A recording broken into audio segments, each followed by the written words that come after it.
Hello, folks. This is Richard Fish once again. This time I'm discussing two amendments again, the 20th Amendment and the 21st Amendment. Now, the 20th Amendment is, I'm just going to read it off. I don't believe I revised it. It doesn't look revised to me. But I know I definitely revised the 21st Amendment. So the 20th Amendment is as follows. Section 1. The terms of the President and Vice President shall end at noon on the 20th day of January, and the terms of the Senators and Representatives at noon on the 3rd day of January of the years in which such terms would be ended if this article had not been ratified, and the terms of their successors shall then begin. Section 2.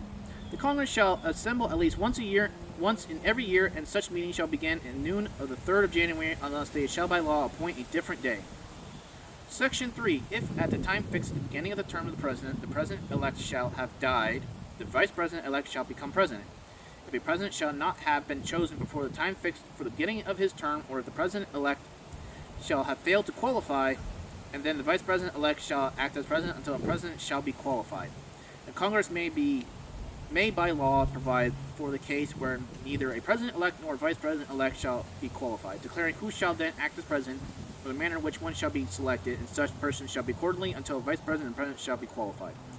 The Congress may by law provide for the case of death of any person from whom the House of Representatives may choose a President whenever the right of choice shall have devolved upon them, and for the case of the death of any person from whom the Senate may choose a Vice President whenever the right of choice shall have devolved upon them. Section 1 and 2 shall take effect on the 15th of October following the ratification of this article. Section 5.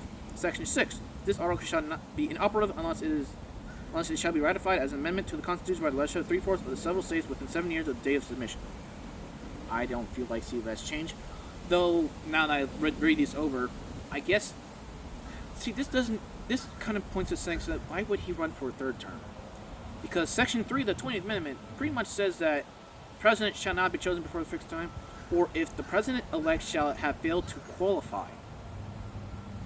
Technically, if Trump's elected, he would be technically considered failed to qualify. It'd just be handed off to Vance.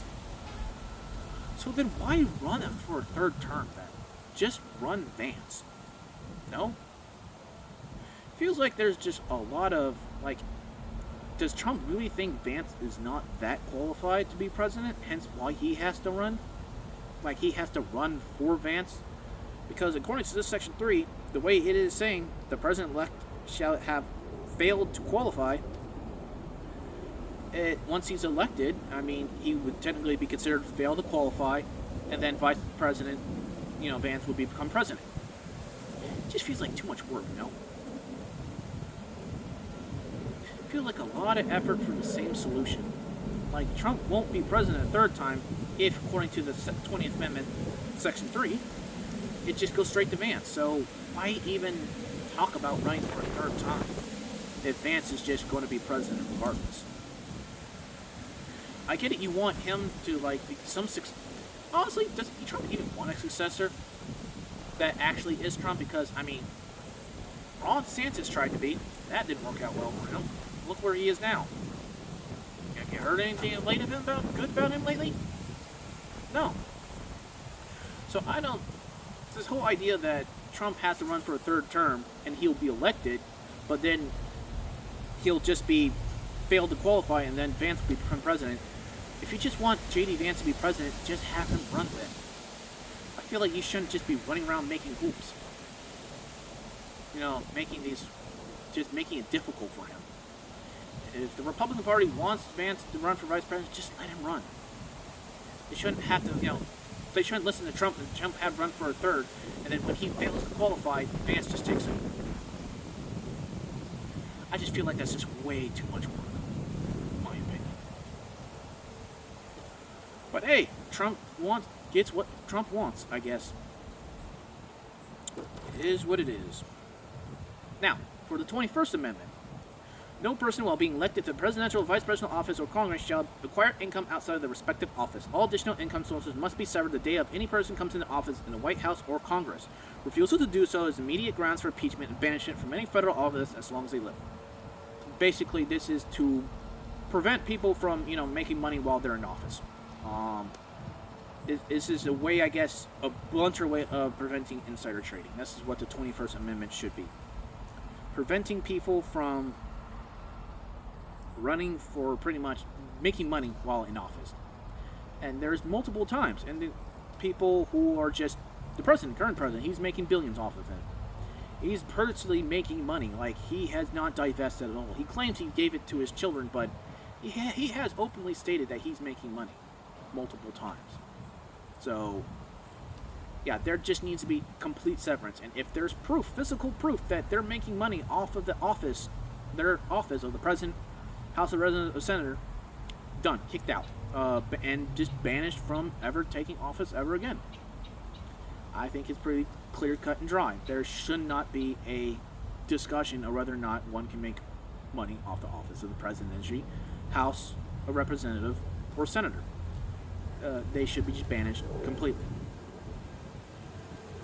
And as far as long as they live, not a couple, not 10 years, not 15, banishment forever, so they never touch federal office ever again. It should apply to state as well, but that's going to be up to the states whether or not that applies. But as federal senators, House of Representatives, and the president, no money should be made while they're there. They have a paycheck.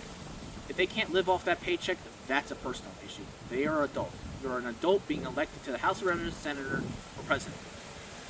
You should have some financial security or sense.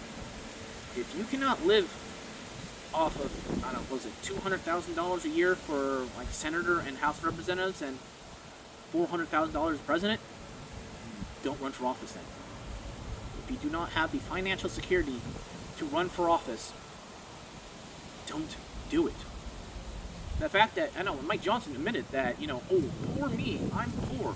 He actually admitted it, that the fact that, he's too poor. I don't know, buddy. That sounds like a personal problem, Mr. Johnson. If you're too poor, you think your job is too poor, that's why you had to give yourself raises all the time or make money outside of the office, maybe you shouldn't just be running for office then. You shouldn't be there then. If you think you're too poor, then find a job that pays better then, buddy. Don't sit there complaining about, oh, I'm poor, therefore I need to manipulate markets to make me money. No. That is not your responsibility as a House of Representatives, or a Senator, or as a President. Your job's not there to sit and complain that you're not being paid enough to do your job. You're being paid plenty. Make it work. You have the financial security to make it work. Like, what is it, $200,000 a year? That's like what? You're getting paid $20,000 a month? Just about? If you cannot make $20,000 a month to work, don't be in the office then.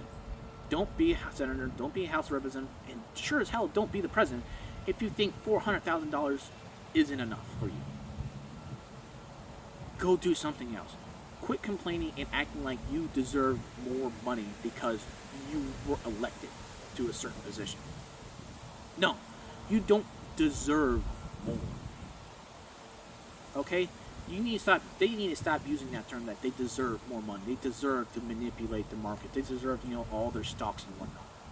No, you don't deserve. You deserve your paycheck and that's it.